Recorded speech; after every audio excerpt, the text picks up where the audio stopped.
जय माता दी। आप सभी को नवरात्रों की बहुत बहुत शुभकामनाएं। आपके घर में सुख समृद्धि सुख शांति बनी रहे, इसी आशा के साथ शुरू करते हैं आज की कहानी का सिलसिला। आपको याद होगा कि पिछली कहानी में मैंने आपसे एक प्रश्न पूछा था, किसका प्रेम सबसे ज़्यादा सर्वश्रेष्ठ है, मणिवर्मा का, कमलाकर का या मंजरी का। तो राजा विक्रमादित्य ने जो जवाब दिया वह इस प्रकार से है कि मणिवर्मा का प्रेम सबसे ज़्यादा सर्वश्रेष्ठ है, क्योंकि जब उसने अपनी धर्मपत्नी को किसी दूसरे के साथ मरा हुआ देखा तो वह इस दुख को सहन नहीं कर पाया और उसने उसके वियोग में उसी समय प्राण त्याग दिए। जबकि कमलाकर और मंजरी दोनों एक दूसरे से अचानक मिलने की खुशी में मर गए, जो कि एक आम बात है, कई लोगों के साथ ऐसा होता है। अतः मणिवर्मा का प्रेम ही सबसे ज़्यादा सर्वश्रेष्ठ है। बेताल ने जैसे ही सुना वह तुरंत बोला, तू बोला और मैं चला, और यह कहकर दोबारा वह बरगद पे पेड़ पर जाकर उल्टा लटक गया। राजा विक्रमादित्य दोबारा गया और उन्होंने उस शव को अपने कांधे पर डाला और निकल पड़े। बेताल ने एक और कहानी सुनाई शुरू की। कहानी का शीर्षक है योग्य वर। बहुत समय पहले की बात है। माधवनगर में एक राजा था जिसकी एक सुंदर सी कन्या थी जिसका नाम था माधवी। वह माधवी सुंदर होने के साथ साथ साहसिक कारनामों में बहुत ज़्यादा रुचि रखती थी। इसी वजह से जब वह विवाह योग्य हुई तो उसने अपने पिता से कहा कि आप घोषणा करवा दीजिए कि जो कोई भी साहसिक कारनामे दिखाएगा, उनका प्रदर्शन करेगा, मैं उसी से विवाह करूंगी। यह घोषणा सुनकर बहुत सारे युवक अपने अपने साहसिक प्रदर्शन करने के लिए आए, क्योंकि वो इस चुनौती को स्वीकार करके राजकुमारी से विवाह करना चाहते थे। एक युवक तो ऊंची चोटी पर चढ़ गया, उसने वहां से छलांग लगा दी। एक युवक ने अपने प्रदर्शन के लिए गहरे समुद्र में गया एक छोटी सी नाव के साथ, लेकिन नाव लहरों को झेल नहीं पाई और डूब गई। किंतु उस युवक ने अपने साहसिक कारनामे दिखाते हुए समुद्र से बाहर आ गया। इसी प्रकार से एक अन्य युवक ने बाघ से मल्लयुद्ध किया और उसको मार गिराया। ऐसे अन्य कई युवक आए जिन्होंने अपनी अपनी कलाओं का प्रदर्शन किया, परंतु माधवी ने सबके साथ विवाह करने से मना कर दिया, क्योंकि उसने कहा ये सब जो आपने साहसिक कारनामे दिखाए हैं बहुत उम्दा हैं, लेकिन इनसे किसी भी कारनामे से जनता की भलाई नहीं हो सकती। अतः मैं आप में से किसी से विवाह नहीं करूंगी, किंतु आपने जो अच्छे अच्छे प्रदर्शन किए हैं उसके एवज में मैं आपको स्वर्ण मुद्राएं प्रदान करती हूँ। और सब अपना उदास मुंह लिए मुद्राओं को लेकर वहां से निकल गए। कुछ समय के बाद माधवपुर की वो जो माधवनगर था वहीं पास ही एक पहाड़ी थी, वहां पर एक राक्षस आया। वह राक्षस आकर उस पहाड़ी पर बैठ गया। जल्दी वहां से दो राहीगर गुजरे, उसने उन दोनों को कस के पकड़ लिया और कहा, मैं मांस नहीं खाता, मुझे भोजन चाहिए क्योंकि मुझे बहुत भूख लग रही है। दोनों जाकर मेरे भोजन का प्रबंध करो, लेकिन मुझे पता है अगर मैं तुम दोनों को छोड़ दूंगा तो तुम दोनों यहाँ से भाग जाओगे, इसलिए मैं तुम दोनों में से एक को अपने पास बंदी बनाकर रखूंगा। एक जाए और मेरे लिए भोजन का प्रबंध करे। दूसरा युवक डर के मारे भागता हुआ पास ही के गांव में पहुंचा और सारी बात गांव वालों को बताई कि राक्षस ने कैसे उस युवक को बंदी बना रखा है। जल्द ही सब गांव वालों ने एक बैलगाड़ी में भोजन का सामान रखा और भेज दिया। वह युवक जल्द ही राक्षस के पास पहुंचा। राक्षस ने भरपेट भोजन किया, बहुत खुश हुआ और उस दूसरे जो बनाया हुआ बंदी था उसको भी आज़ाद कर दिया। लेकिन जब वो जाने लगे तो दोनों से बोला, सुनो, यहाँ के राजा से बोलो कि मेरे लिए ऐसे ही रोज भरपेट भोजन का इंतजाम किया जाए। अगर वह ऐसा नहीं करेगा तो मैं उसके राज्य को तहस नहस कर दूंगा। राजा ने जब इस बात को सुना तो राजा को बहुत गुस्सा आया। उसने अपने सेनापति से कहा, जल्दी सेना का इंतजाम करो, सारी सेना इकट्ठी करो और जाकर उस पर आक्रमण बोल दो। किंतु माधवी ने कहा, नहीं पिताजी, ऐसा मत कीजिए, आप खुद ही सोचिए, वो राक्षस है लेकिन फिर भी मांस नहीं खाता। उसने सिर्फ खाने के लिए के इंतजाम की ही तो बात की है। जरूर इसमें कोई रहस्य छुपा हुआ है।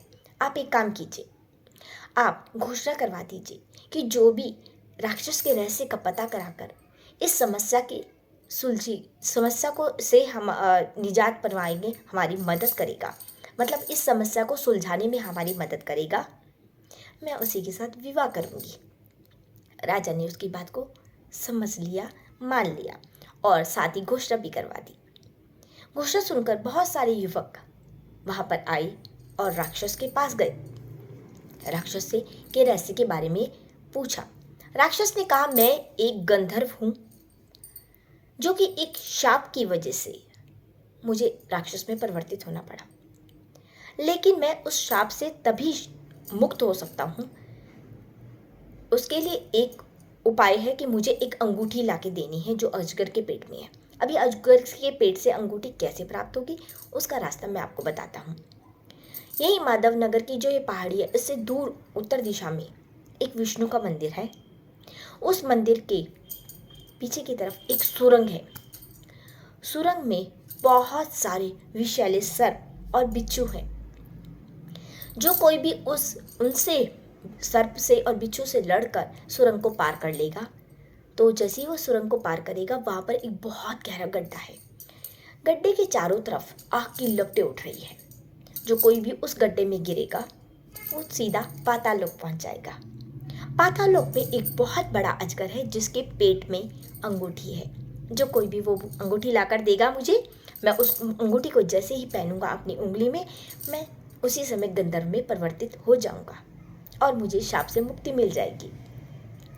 बहुत सारे युवक, चूंकि राजकुमारी से हर कोई विवाह करना चाह रहा था, अतः इस चुनौती का स्वीकार करने के लिए बहुत सारे युवकों उस सुरंग के पास गए, लेकिन अंदर जाने की कोई भी हिम्मत नहीं बांट पाया। सब के सब बाहर खड़े रहे, क्योंकि बाहर से ही सांपों की बड़ी ज्यादा फुंकारने की आवाजें सुनकर वो वहां से भाग गए। उन्हीं में एक था जयकांत।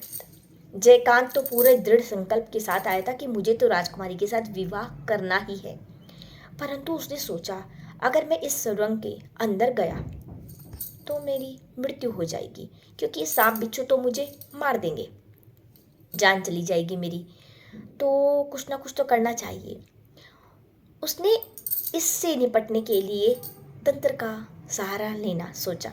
वे जल्द ही एक तांत्रिक के पास गया और तांत्रिक को सारी बात बतलाई कि कैसे उस शाप से उसको मुक्ति मिल सकती है, राक्षस को। तो उसकी बातें सुनकर उस तांत्रिक ने उसको एक काला ताबीज दिया। कहा, इसे जो कोई भी अपनी बाजू पे बांधेगा और जैसे ही अपनी बाजू पे बांधेगा उसका रंग हरा हो जाएगा, तो वह ताबीज उसको, उस युवक को जिसकी बाजू पे बंधा हुआ होगा, उसको 3 खतरों से बचाएगा, भयंकर खतरों से। लेकिन शर्त यह है कि ताबीज हरा होना चाहिए, काले से। तो जयकांत ने सोचा चलो पहले मैं ही कोशिश करता हूँ। उसने अपनी बाजू पर उस ताबीज को बांधा, लेकिन कुछ नहीं हुआ, वो काला ही रहा। अब उस तांत्रिक ने कहा, देखो तुम्हें अगर उस राक्षस को शाप से मुक्ति दिलानी है और इस अंगूठी को प्राप्त करना है, उसके लिए तुम्हें ऐसे युवक की तलाश करनी ही पड़ेगी जिसकी बाजू पे बांधते ही ताबीज हरा हो जाए। जयकांत यह सुनकर वहां से चला गया ताबीज के साथ।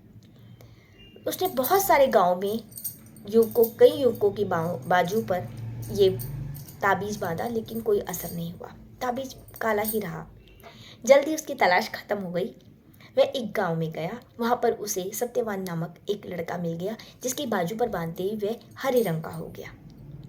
उसको बहुत खुशी हुई।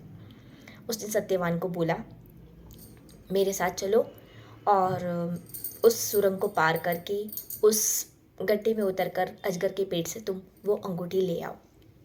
सत्यवान एक डरपोक कायर इंसान था। उसने तो आज तक एक मक्खी भी नहीं मारी थी। ये बिच्छू, अजगर और आग, तौबा मेरी तौबा। उसने बोला, ना ना ना ना ना ना, मैं तो यहीं ठीक हूँ, मेहनत मजदूरी करके अपने घर का पालन पोषण कर रहा हूँ, मैं नहीं जाऊँगा। उसने जयकांत ने बहुत समझाने की कोशिश की। जयकांत ने उसे यहाँ तक प्रलोभन भी दिया कि देखो, राजा से जो भी मोहरें मिलेंगी सब तुम ही रख लेना, मुझे कुछ नहीं चाहिए, तुम ही रख लेना, तुम्हारे घर का भरण पोषण हो जाएगा। सत्यवान फिर भी नहीं माना। वो बहुत डरता था। तो जयकांत ने उसको धमकी दी, देखो अगर अब तुमने मेरी बात नहीं मानी तो मैं जाकर राजा को कह दूंगा, राजा तुम्हें दंड देंगे, तुम्हें बंदी गृह में डाल देंगे, तब कैसे अपने घर का भरण पोषण करोगे। सत्यवान डर गया। उसने कहा ठीक है मैं चलता हूँ। वह उसके साथ जाने को तैयार हो गया। जल्दी वो उस सुरंग के पास पहुंचे। वह सुरंग के उसने ताबीज बांधा, वह सुरंग के अंदर गया। सुरंग के अंदर जाने पर कुछ भी नहीं हुआ क्योंकि उसने वो ताबीज बांधा हुआ था। जल्दी वो गड्ढे में गया। आग की लपटों से भी उसको कोई फर्क नहीं पड़ा। वह शीघ्र ही अजगर के पेट में गया, उसके पेट से उस अंगूठी को निकाला और आकर बाहर सुरंग से आकर उसने वह अंगूठी जयकांत को दे दी। जयकांत तो खुशी के मारे पागल हो गया। उसने अंगूठी को लिया और उससे कहा कि चलो चलो अब जल्दी से चल के राक्षस को ये अंगूठी दिला देते हैं।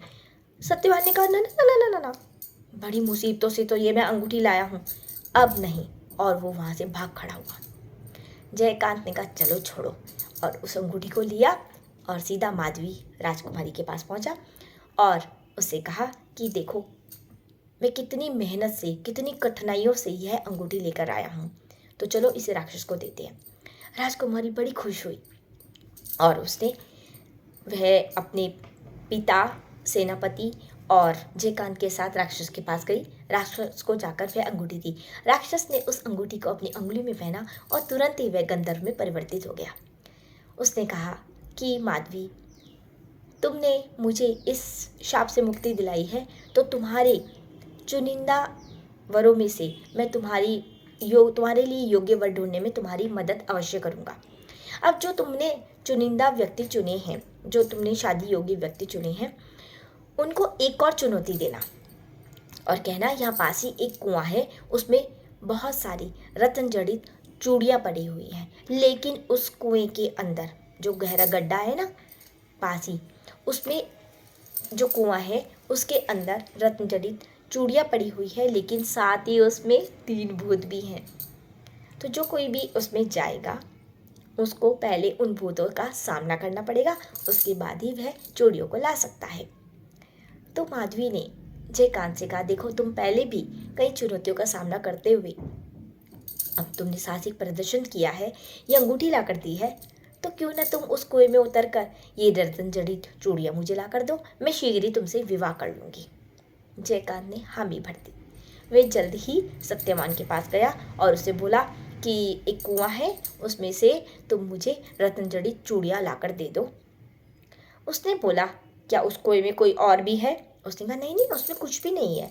तो उसने कहा ये काम तुम खुद क्यों नहीं कर लेते? उसने कहा मैं कर लेता, लेकिन गंधर्व ने कहा है कि जो अंगूठी लेकर आया है उसे ही कुएं में उतरना होगा।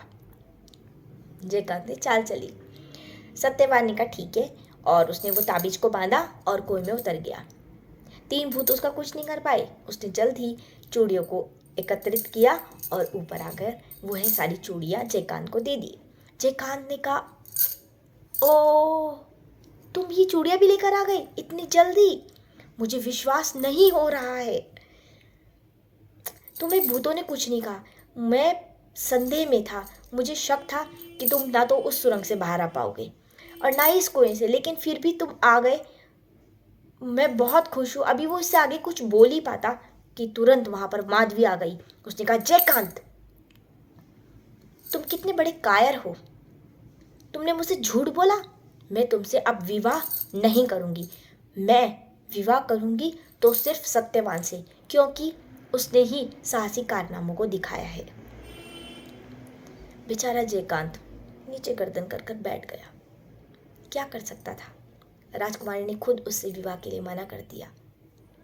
यह सब बातें जो बेताल उसको कहानी सुना रहा था, बेताल ने अब राजा विक्रमादित्य से पूछा कि राजा विक्रमादित्य, एक बात बताओ कि राज्य के हित के लिए जयकांत ही अपने दृढ़ पर संकल्प था, मतलब उसने एक दृढ़ संकल्प ले लिया था कि उसे राजकुमारी से विवाह करना है, राज्य को भी बताना है, तो राज्य के हित के लिए ही वह तांत्रिक के पास गया, उससे ताबीज लिया। फिर ताबीज किसकी बाजू पर डालकर हरे रंग का हो जाएगा, उसके लिए उसने कई युवकों की तलाश भी की, मारा मारा फिरा।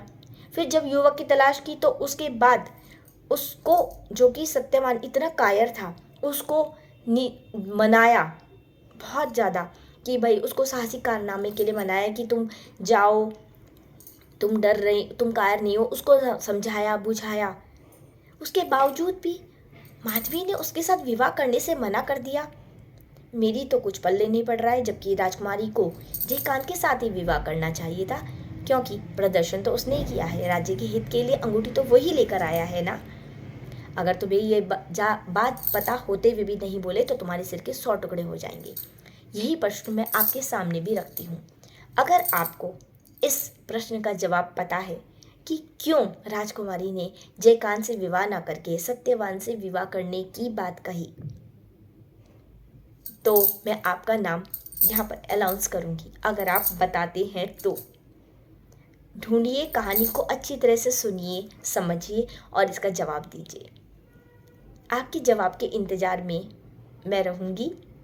आप इस कहानी को सुनिए, आगे भी इस कहानी को शेयर कीजिए ताकि लोगों तक इस कहानी को सुनने को मिले, मनोरंजन भी हो और साथ ही बुद्धिमत्ता का प्रदर्शन भी हो।